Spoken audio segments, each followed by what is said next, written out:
This is Anil Sharma over here, and I'm here with first chapter of Flamingo book. It is called The Last Lesson, written by Alonso Daudet.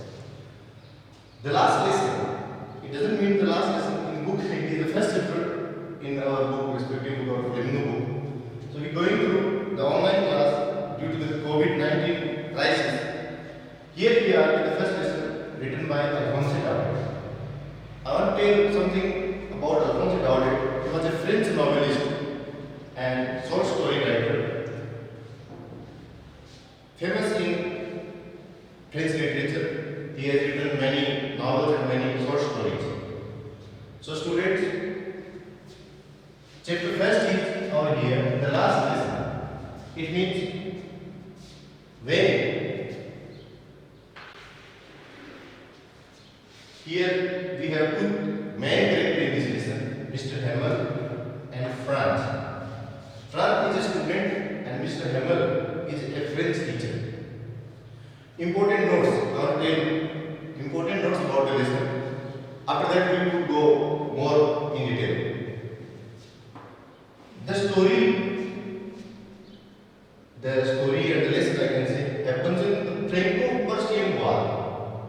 In 1870 it happened when the two German districts, Germany के दो district इन्हें Alsace और Lorraine कहते हैं, captured by Germans. Two French districts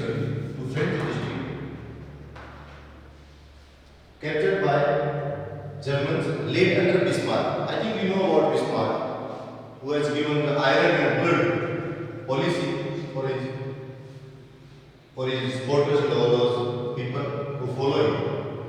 The third thing, the notice came from Germany that in the district of Alsace and Lorraine, German will not be teached from the next day. They have to leave. Mr. Hamel, who is a French teacher, asked me to leave from the tomorrow morning. And the order had come from Berlin that the new teacher will come from Germany and German will be taught in both of these two districts. The fifth thing, still Mr. Hamel gave his last lesson to his students with the utmost devotion and sincerity. Mister Hamel फिर भी अपना last lesson पूरी ईमानदारी और पूरी कर्तव्य निष्ठा के साथ बच्चों को देते हैं. Fifth thing, Mr. Hamel became emotional in the end of the chapter. We can see that Mr. Hamel becomes emotional because he was totally devoted for his service. He was a teacher there for 40 years. 40 years of faithful service he has given. Next thing, at last he writes on board, Viva la France. It's a French word, it means long live France. Chapter की शुरुआत होती है French नाम के character से. French जो एक छोटा बच्चा है जो सुबह स्कूल जाने से डर रहा है. उसे डर है कि मैं लेट हो चुका हूँ और मिस्टर हेमल जो है वो हमसे क्वेश्चन पूछेंगे किस पे, पार्टिसिपल्स. तो फ्रेंच कहता है अपने आप में कैरेक्टराइज करता है अपने आप को कि मुझे कुछ भी याद नहीं है. I have learn nothing about participles. और वो मिस्टर हेमल के ड्रेडफुल रूलर जो कि आयरन का था, जो हमेशा अपने साथ रखते थे मिस्टर हेमल, उस डंडे से रूलर से वो डर रहा था कि उसे डांट पड़ने वाली है और उसे पनिशमेंट मिलने वाली है. एक बार तो उसके मन में आता है कि स्कूल नहीं जाते हैं, बंद कर लेते हैं स्कूल को और दिन को बाहर ही बिता देते हैं. पक्षी जो था उस दिन बहुत सुहावना था. पक्षी पेड़ों पे चहचहा रहे थे, अच्छी मॉर्निंग की सुबह धूप निकली हुई थी, लेकिन फिर भी वो स्कूल जाने का मन कर लेता है और स्कूल की तरफ रवाना होता है. When he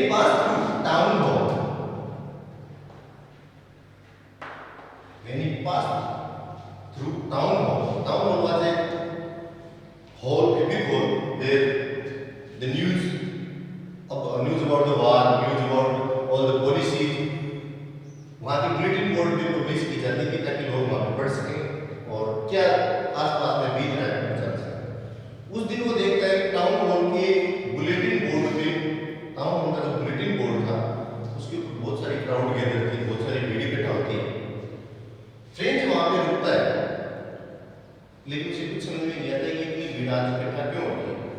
पे एक फ्रेज आता है छोटा सा, लेसन में हमने देखा होगा। फ्रेज क्या है कि since last 2 years all the bad news has been coming from that board। जो बुलेटिन बोर्ड था पिछले 2 साल से उसके बुरे समाचार फ्रेंच लोगों के लिए आ रहे हैं। उस दिन में वो भीड़ इकट्ठी देखता है तो वहाँ पे जो एक ब्लैक स्मिथ होता है, ब्लैक स्मिथ और एक उसका apprentice the person who is learning about something, दोनों उसको टोंट करते हैं कि आपको आज पहले ही बहुत देर हो चुकी है, आपको जल्दी जाने की जरूरत नहीं है स्कूल में। फिर भी वो वहाँ से स्कूल की तरफ दौड़ता है।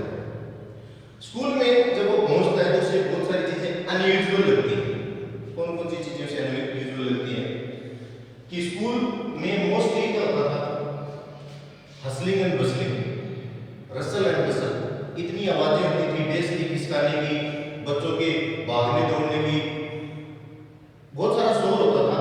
तो बच्चे सोचते थे, फ्रेंच ये सोचता है कि आज तो बिल्कुल शांत था, like a Sunday morning you know that जब संडे होता है तो हॉलीडेज होते हैं, और जब हॉलीडे होता है स्कूल के पूरा एनवायरनमेंट, पूरा जो कंस्ट्रक्शन है, पूरा जो स्कूल में माहौल होता है वो बिल्कुल शांत रहता है। बिल्कुल वैसा ही माहौल उस दिन है जो फ्रेंच जो है, फ्रांस कह सकते हैं, वो नोट करता है। उसे बड़ा आश्चर्य होता है। First unusual thing he noticed.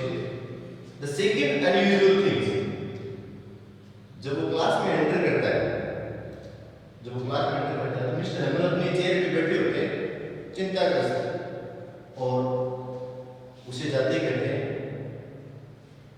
Come fast bub, we could start without you. हम तुम्हारे बिना शुरू करने ही वाले थे, जल्दी आओ और अपने बेंच पे बैठो। ये दूसरी अनयूजुअल थिंग्स जो है फ्रंट उस दिन नोटिस करता है कि मिस्टर हेमल उसे सजा देने वाले थे, आज इतना बहुत ही ग्रेव मैनर में, बहुत ही सीरियस मैनर में, बहुत ही काइंड मैनर में वो बोल रहे थे कि आओ अपनी सीट पे बैठो। फ्रेंच सीट पे जाके बैठ जाता है क्लास के अंदर। उसके बाद वो नोटिस करता है कि गांव के कुछ वृद्ध लोग, गांव के जैसे ओल्ड रोजर होता है, और भी 2-4-5 लोग गांव के वृद्ध जन पीछे की बेंचेस पे बैठे हुए थे उसके मोस्टली वो सारी सीटें खाली रहती थी। ये तीसरी अनयूजुअल थिंग थी जो उसने नोट की वहाँ पे क्लास के अंदर। अब आगे क्या होता है, मिस्टर हेमल खड़े होते हैं।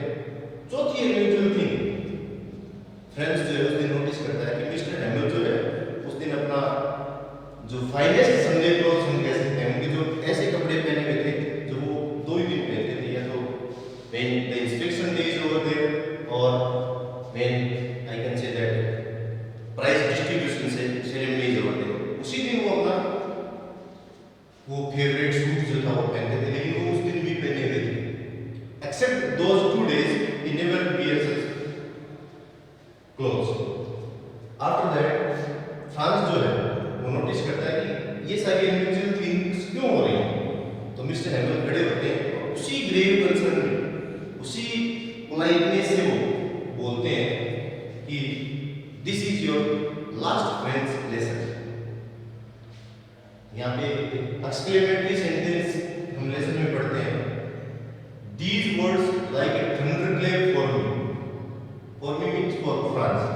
वैसा नोटिस करता है कि ये शब्द मेरे लिए बिजली, आसमान से बिजली गिरा देने वाले जैसे शब्द थे कि ये हमारा आखिरी फ्रेंच लेसन है। जर्मनी से ऑर्डर आया है, मिस्टर हेमल आगे बताते हैं कि जर्मनी से ऑर्डर आया है कि कल से जो डिस्ट्रिक्ट है एल्सेस एंड लॉरेन, यहाँ की स्कूल में जर्मन पढ़ाई जाएगी। मैं जो है आज अपनी आखिरी सेवा दे रहा हूँ, कल कोई दूसरा जर्मन टीचर आएगा यहाँ पे और यहाँ की स्कूल में जर्मन पढ़ाई जाएगी। इसके बाद क्या होता है, जो फ्रेंच है वो बड़ा उदास हो जाता है और वो ये सोचता है कि मैंने क्यों नहीं आज तक अपनी इस लैंग्वेज को सीखा, मैंने कभी इस पर ध्यान नहीं दिया। जो किताबें मुझे बोझ लगती थी, जो किताबें मुझे बोर करती थी, आज वही किताबें मुझे सबसे अच्छी मित्र लगने लगी। जिन किताबों को मैं कभी लाना नहीं चाहता था स्कूल में, आज मुझे उन्हें सीखने का बड़ा मन कर रहा था। इसके बाद क्या होता है कि क्लास में वो सब बैठे होते हैं, मिस्टर हेमल खड़े होते हैं और बच्चों को उस दिन नई नोटबुक देते हैं। पहला लेसन उनका ग्रामर का होता है, फिर वो पार्टिसिपल्स के क्वेश्चन करते हैं, फिर वो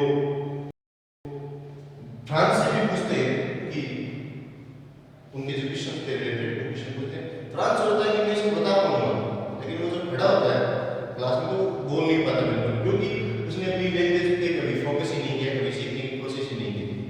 तो ये उसका बहुत इमोशनल फील करता है वो उस दिन। मिस्टर हेमल जिनका आयरन उर्दू में से बड़ा ग्रेटफुल लगता था, आज वो उसे इतनी प्रिय लगने लगे थे कि ये वृद्ध व्यक्ति that he is working there since last 40 years has to live। तो मिस्टर हेमल उस दिन बच्चों को नई कॉफी देते हैं, नए चित्रकारी के ऑप्शंस देते हैं और नई नई मतलब प्रेजेंटेशन बच्चों के लिए पेश करते हैं। तो मिस्टर हेमल जो है उस दिन किसी को भी डांटते नहीं, फिर प्यार से बोलते हैं। आखिर में जो गांव के वृद्ध व्यक्ति होते हैं वो भी उस दिन बड़ा इमोशनल फील करते हैं। ऐसे उनको फील होता है जैसे वो internally they are weeping, internally they are crying, but they don't want to show them. After that mister Hamel stand up, खड़े होते हैं, बोर्ड पे एक छोटा सा टुकड़ा चौका उठाते हैं, बोर्ड पे लिखते हैं विवा ला फ्रांस। फ्रेंच वर्ड है, इसका मीन है फ्रांस अमर है। यहाँ तक ये लेसन की समझिए। अब लेसन की मेन थीम क्या है? What is the main theme of the lesson? हमने लेसन डिस्कस किया अभी कल, आपको फिर से मैं एक बार इसका जो है समरी और समराइजेशन में करके दिखाना चाहता हूँ। तो अब चलिए हम शुरू करते हैं। So students, again we are here with the theme of the lesson that we already discussed, the last lesson by Alphonse Daudet. The main theme of this lesson is linguistic chauvinism. It means what is the meaning of this word? What is the definition of this word? It means linguistic chauvinism is a devotion for or against something. किसी बात के पक्ष या विपक्ष में अपने विचार, अपनी अंतरराष्ट्रीयता कह सकते हैं, अपने विचार हम कह सकते हैं। तो ये इस लेसन की मेन थिंग है, जिसका मतलब है अगर हम अपनी खुद की नेटिव लैंग्वेज नहीं सीखते हैं तो इसका अपने जीवन पे क्या असर पड़ सकता है। मिस्टर हेमल जो फ्रेंच टीचर है, वे बताते हैं कि उनकी जो खुद की लैंग्वेज थी फ्रेंच, वो दुनिया की सबसे क्लियरेस्ट, सबसे ब्यूटीफुल, सबसे लॉजिकल लैंग्वेज थी, सबसे हम कह सकते हैं कि अच्छी लैंग्वेज को अपनी लैंग्वेज को बताते हैं। और उन्हें दुख होता है इस बात का कि हमने अपनी लैंग्वेज को क्यों नहीं सीखा। जिस दिन मिस्टर हेमल लास्ट लेसन पढ़ा रहे होते हैं बच्चों को, उस दिन सभी बच्चे उस चीज़ को बहुत अच्छी तरह से समझ जाते हैं। उस लेसन को जितनी भी वो चीज़ें उनको पढ़ाते हैं उनको बहुत अच्छे तरीके से बच्चे समझ जाते हैं। यहाँ पे इसका मतलब क्या हुआ? इसका मतलब ये हुआ वे इसलिए समझ पाते हैं क्योंकि उन्होंने बहुत ही अटमोस्ट सिंसियरिटी और बहुत ही अच्छे तरीके से बच्चों को लास्ट लेसन पढ़ाते हैं, क्योंकि उन्हें पता होता है कि मेरा लास्ट लेसन है, इसके बाद मैं इसे पढ़ा नहीं पाऊंगा। Since last 40 years he was teaching there, अब उन्हें छोड़ते हुए दुख हो रहा है। और बच्चे भी एक कैरेक्टर फ्रांस, उसके थ्रू में पता चलता है, फ्रांस कहता है कि मैंने आज तक इतना ध्यान क्लास में कभी दिया ही नहीं था, अगर मैं देता तो शायद मैं अपनी उस लैंग्वेज को अच्छे से सीख लेता। आगे क्या होता है, वो लोग इतना डेडिकेटेड और इतना कंसर्न हो गए, एकदम कॉन्सेंट्रेट करके स्टडी करते हैं कि एक उदाहरण आता है बीच में, मैं आपको बताता हूँ, एग्जाम्पल आता है बीच में। Some beetles flew in, no one noticed even the little. Class के अंदर कुछ बीटल्स होते हैं, हम कह सकते हैं कोई भी बीटल, छोटी मोटी तितली हो सकती है, कोई उड़ने वाले कोई कीड़े पतंगे जो होते हैं, वो उड़ के क्लास में आ जाते हैं। अब आप जानते हैं छोटे बच्चे जो होते हैं वो क्लास में जब बैठे होते हैं ऐसी चीज़ों को देख के होल लगाने लगते हैं या पकड़ने के लिए दौड़ने लगते हैं। लेकिन उस दिन किसी ने भी उन पर ध्यान नहीं दिया, किसी भी बच्चे ने, इवन द लिटिल, जो छोटे बच्चे थे बिल्कुल, उन्होंने भी बिल्कुल ध्यान नहीं दिया। लिंग्विस्टिक चौविनिज्म हमें ये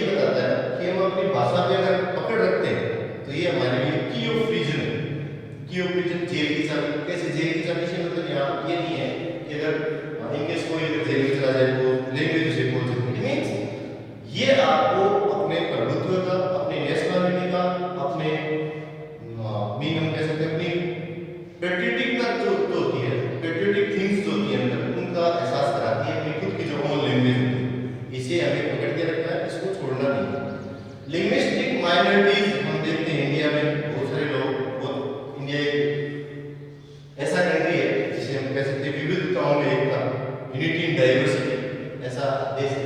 हर राज्य के लोग, mostly every state in India has a different language, like in Punjabi they speaks Punjabi, in Punjab they speaks Punjabi, in Kerala, in Tamil Nadu, in Karnataka there are different languages, in northeast there are different languages. It means they never leave their own language.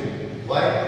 It is their identity, it is their I can say it is their nationality, it is their nativeness of the exact place where does they belong from. That is the thing. It means एक उदाहरण हो रहा था बीच में, ये एक philosophical line है, मैं कह सकता हूँ कैसे will they make them sing, will they make them learn sing in German, even the pigeons. France जब क्लास में बैठा होता है तब उसके मन में ऐसा ख्याल आता है कि जो वार है, युद्ध है, उसका आम लोगों के जीवन पे क्या असर होता है. What is the effect of war on common people, even in schools? What is the effect of war on the school learning? तो वो क्या बताता है कि जब युद्ध चल रहा होता है तो युद्ध के दौरान बहुत सारे लोग विश्वास स्थापित करने पड़ते हैं, बहुत सारे लोग एक दूसरे की कॉलोनियल पावर में आ जाते हैं, बहुत सारी समस्याएं उनको फेस करनी पड़ती हैं, उनको आरोप थोपे जाते हैं जो उन्हें मानने पड़ते हैं, डिक्टेटरशिप हमें देखने को मिलती है. तो फ्रांस क्लास में बैठा होता है तो उस दिन जो टीचर होते हैं अपने क्लास में हम देखते हैं कबूतरों के लिए ऐसे कुछ जगह मिल जाती है उनको बैठने के लिए. तो एक बीच में एक लाइन आती है, आपने देखा होगा कि लाइन ये थी कि उस दिन पिजन जो थे, पिजन तो क्वीड करते हैं, मतलब जो गुटरगू करते हैं वो धीरे धीरे कर रहे थे. तो फ्रांस के मन में एक क्वेश्चन आता है, क्या जोर जबरदस्ती से वे पिजन्स को भी जर्मन में गाना सिखा दें? नहीं, ऐसा नहीं कर सकते. क्यों? Because they don't have any identificial language that they can make them learn in German other language. मतलब ये ऐसी बात है, इमोशनल थिंग कह सकते हैं, फिलोसफिकल थिंग कह सकते हैं. ऐसी बात है कि क्या वो कबूतरों को भी जर्मन में गाना सिखा सकते हैं? नहीं, उनका आधिपत्य केवल मनुष्य पर है. जब वो स्कूल आ रहा होता है फ्रांस तो वो देखता है कि रास्ते में पर्शियन सोल्जर्स होते हैं, वो ड्रिल कर रहे होते हैं, मॉक ड्रिल, जो हम कह सकते हैं जो ट्रेनिंग का एक हिस्सा है सोल्जर्स के लिए, वो कर रहे होते हैं. जब लास्ट लेसन मिस्टर हेमल पढ़ा रहे होते हैं तो उन्हें स्कूल के पास से जो रास्ता होता है वहाँ से उनके मतलब ड्रिल की जाते हुए की आवाज़ सुनाई देती. उनकी जो ट्रम्पेट्स होती हैं, उनकी जो सेनाइयाँ जो होती है आर्मी के अंदर एक विभाग होता है जिसके अंदर बैंड वगैरह का भी काम होता है, वो सब नीचे से जा रहे होते हैं. तो उन्हें बड़ा बुरा फील होता है कि हम कल से फ्रॉम टुमारो मॉर्निंग ऑनवर्ड्स हम फ्रेंच भाषा पे अपना आधिपत्य नहीं पा पाएंगे. मिस्टर हेमल भी अपनी इस बात को स्वीकार करते हैं. Mister Hemal also accepts that आप अच्छे से फ्रेंच नहीं सीख पाए, इसके लिए केवल आप ही जिम्मेदार नहीं हैं. बच्चों से कहते हैं इसके लिए आप ही जिम्मेदार नहीं है, मैं भी जिम्मेदार हूं. क्यों कहते हैं ऐसा? वो इसलिए कहते हैं कि एक बार जब कई बार वो बच्चों को यूं कहते थे कि जाओ आज छुट्टी है, क्योंकि वो फिशिंग करने चले जाते थे, मछली पकड़ने चले जाते थे. तो they make a holiday for the school. It means ये उनका हम कह सकते हैं कि माइनस पॉइंट था कि उन्हें स्कूल जरूर अटेंड करना चाहिए था ताकि बच्चे अच्छे से सीख पाते, उनको और ज़्यादा टाइम मिलता उस लैंग्वेज के लिए. एक बात और बताते हो, क्या मैं अपने पौधों में पानी डालने के लिए तुम्हें नहीं भेज देता था बजाय कि तुम्हें क्लास में पढ़ा देता? उनका जो बगीचा था जो उन्होंने बड़ी मेहनत से तैयार किया था, आज उन्हें छोड़ते हुए बड़ा दुख हो रहा था. जो क्लासरूम में बैठे होते हैं तो ऊपर से जो ऊपर का कमरा होता है उससे बक्से वगैरह ट्रंक्स वगैरह खिसकाने की आवाज़ आती है.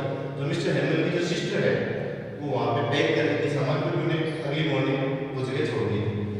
तो मिस्टर हेमल कहते हैं, स्वीकार करते हैं, लेकिन इस बात अटमोस्ट सिंसियरिटी के साथ स्वीकार करते हैं कि मैं भी इस चीज़ के लिए इतना ही दोषी हूँ जितना आप हैं, कि आप फ्रेंच इतनी अच्छे से नहीं सीख पाए, इसके लिए जितने जिम्मेदार आप हैं उतना जिम्मेदार मैं भी हूँ. क्यों? क्योंकि मैं आपको बहुत बार पौधों में पानी डालने के लिए भेज देता था, मैं स्कूल का हॉलीडे कर देता था जब मुझे फिशिंग करने जाना होता था.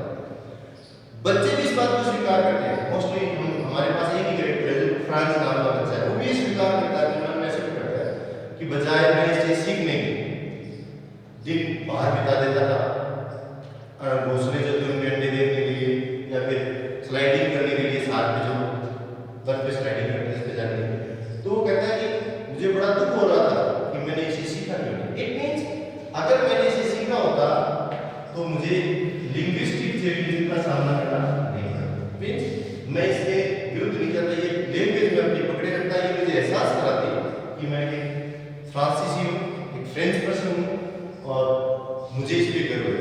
ऐसा होना भी चाहिए। ये जो लेसन है, ये लेसन दराज लेसन, इसकी समरी है। हमने इसको देखा, इसमें क्या क्या मैन पॉइंट थे। Detailed study, after that we can complete. इससे रिलेटेड जो चीजें हैं मोस्टली हमने आपको क्लियर कर दी हैं। इसके अलावा जैसे मान लीजिए छोटी छोटी उदाहरण और भी हैं, छोटी छोटी घटनाएं क्लास के जो एनवायरनमेंट होता है उसके अंदर भी घटित होती हैं कि जो ओल्ड होजल होता है वो अपनी प्राइमर जो पोथी होती है उसे लेके बच्चों के साथ ही चांट करता है। चांट करना मतलब जैसे बच्चे बोलते हैं किसी भी, हम बोल सकते हैं किसी भी टेबल को वो रिसाइट कर रहे होते हैं, किसी भी लाइन को रिसाइट कर रहे होते हैं जर्मन सॉरी फ्रेंच में, उसी तरह से वो जो पीछे लोग बैठे होते हैं वो भी साथ में पढ़ रहे होते हैं छोटे बच्चों के साथ, जैसे कि वो क्लासरूम का एक हिस्सा है। वैसा इसलिए कर रहे होते हैं क्योंकि उन्हें पता होता है कि this is the last French lesson, after that they will never be able to learn their native language. So that they decided that we should go at the class and make our possibility and make our devotion, make our, I can say, हमें अपना कृतज्ञता प्रकट करनी चाहिए उस आदमी के लिए। So 40 years 40 साल से वहाँ पे अपनी फेथफुल सर्विस दे रहा है, तो उसे स्कूल छोड़ना है, तो उसको मिस्टर हेमल का धन्यवाद ज्ञापित करने के लिए, मिस्टर हेमल को भावभीनी हम कह सकते हैं कि उनको विदाई देने के लिए वो लोग पीछे बैठे होते हैं गाँव के लोग, और उन्हें भी बड़ा दुख हो रहा होता है। ऐसी घटनाएं काफी छोटी छोटी जो लेसन में देखने को मिलती है। तो मैंने देखी इस लेसन की वो लिंग्विस्टिक चैलेंज है। इसका मतलब है ए डिवोशन फॉर और अगेंस्ट, किसी बात के प्रति अपना डिवोशन वो विरुद्ध भी हो सकता है और उसके पक्ष में भी हो सकता है, फॉर और अगेंस्ट हो सकता है। ये इस लेसन की मैंने थी। मैं छोटे छोटे कंसर्ट करने की लास्ट में मिस्टर हेमल बोल नहीं पाते क्योंकि उनका गला बढ़ जाता है। गला बढ़ने का मतलब यहाँ पे है कि वो बहुत ज़्यादा इमोशनल हो जाते हैं और वो खड़े होते हैं, जितना बड़ा वो बोर्ड पे लिख सकते हैं वो लिखते हैं विवा ला फ्रांस। ये फ्रेंच वर्ड मैंने आपको बोलने का है, इसका मतलब फ्रांस अमर है, और फिर वो लास्ट में टाइम वर्ड बोलते हैं क्लास इज ओवर, आप जा सकते हैं क्लास में। ये था बच्चों हमारा फर्स्ट लेसन, लास्ट लेसन। इसके बाद हम फर्दर वो डिस्कस करेंगे। Thank you so much.